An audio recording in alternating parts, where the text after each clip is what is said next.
यश मिळेल आणि निश्चितपणे ठाण्यातच काय महाराष्ट्र देखील महायुतीचेच महापौर झालेले आपल्याला बघायला मिळतील आणि या विकासाच्या यात्रेमध्ये नागरिक सहभागी होतील।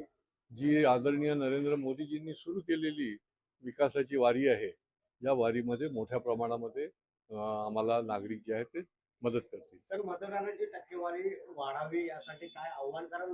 मतदानाची टक्केवारी वाढली पाहिजे।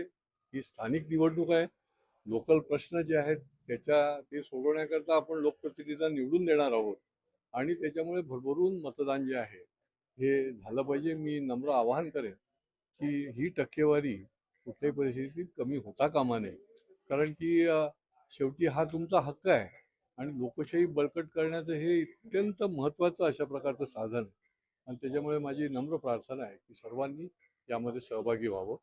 अनेक कार्यकर्त्यांना तिकीट न मिळावं, काही ठिकाणी बंडखोरी झाल्याचे त्या ठिकाणी पाहायला मिळतंय।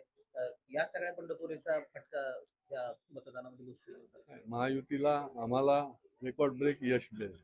काय वाटतं, महापौर नेमका कोणाचं असेल? महायुतीचंच। आता आतापर्यंत इतकी वर्ष म्हणजे ठाण्याला दुसरा कोणी महापौर झालेला आठवायला लागेल, एवढं ठाणेकरांनी आम्हाला भरभरून प्रेम दिलेलं आहे, भरभरून आशीर्वाद दिलेला आहे।